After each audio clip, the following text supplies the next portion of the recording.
Ultimate Chinese kung फू सीखने के लिए इस आदमी ने एक जिंदा सांप अपने मुंह के अंदर तक डाल लिया। फिर वह पूरी तरह नग्न होकर बर्फ की बड़ी तिल्ली पर लेट गया, जबकि उसका गुरु जलती मशाल से उसे मारता रहा। यही उसके गुरु का अनोखा ट्रेनिंग तरीका। गुरु के पास एक खतरनाक नीक वन फिंगर जैन, वह सिर्फ एक उंगली से किसी भी चीज में भेद कर सकता था। शिष्य ने यह देखा तो वह भी उत्साहित हो गया। उसने अपनी बीच वाली उंगली लकड़ी के तख्ते पर मारी, लेकिन उसकी उंगली ही टूट गई। गुरु बिना घबराए उसे वापस सीधा कर देता है। असल में यह मार्शल आर्टिस्ट एक रियल एस्टेट डेवलपर था। फिर वह खुद को इतनी दर्दनाक ट्रेनिंग क्यों दे रहा था? दरअसल वह एक धोखेबाज बिजनेसमैन था जो भोली भाली बुजुर्ग औरतों को घटिया घर बेचता था। आखिरकार वह फ्रॉड में पकड़ा गया और कोर्ट ने उसे 3 से 5 साल की जेल की सजा सुनाई, जो 6 महीने बाद शुरू होने वाली थी। यह सुनकर वह घबरा गया। पूर्व कैदी चाचा ने बताया कि उसे देश की सबसे खतरनाक जेल में भेजा जाएगा, जहां हर दिन कैदियों की लड़ाई होती है। उसकी दुबली पतली बॉडी देखकर चाचा ने कहा कि वह वहां सिर्फ पिटने के लिए जाएगा। मरने का इंतजार करने के बजाय उसने तुरंत ताइक्वांडो क्लास ज्वाइन कर ली, लेकिन वहां का ट्रेनर उसे हर दिन छोटे बच्चों के साथ प्रैक्टिस करवाता था। यह देखकर उसे बहुत गुस्सा आया। उसे तो जल्दी से सबसे ताकतवर लड़ाई की कला सीखनी थी। तभी एक रहस्यमयी आदमी सामने आया। उसने सिर्फ एक हल्के मुक्के से दीवार में छेद कर दिया और आधे घंटे तक अपना हाथ आग पर रखा। फिर भी उसे कोई दर्द नहीं हुआ। उसे तुरंत समझ आ गया कि यही वह महान गुरु है जिसकी वह तलाश कर रहा था। उसने उसी वक्त उसे अपना गुरु बना लिया। फिर शुरू हुई असली ट्रेनिंग। हर दिन वह जिंदा बिच्छू और कच्चा सुअर का जिगर खाता, नुकीले बांसों की सेज पर लेटता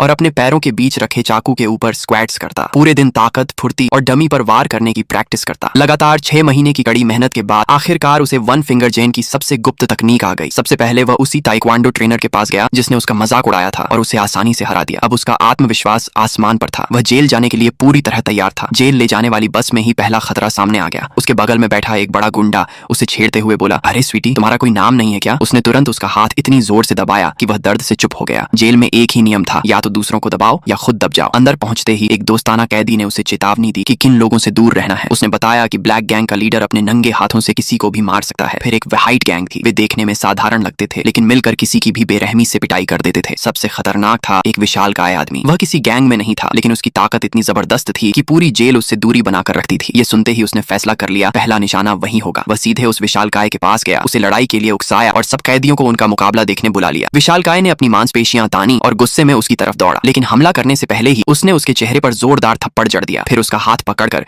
सबसे पहले उसकी अनामिका को 90 डिग्री तक मोड़ दी। फिर एक एक करके बाकी उंगलियां भी मोड़ दी। दर्द से विशालकाय चीख उठा और आखिर में एक जोरदार किक खाकर बेहोश हो गया। यह उसका जेल में पहला ही दिन था और उसने ठान लिया था कि इन सभी गुंडों को दिखाकर रहेगा कि असली बॉस कौन है।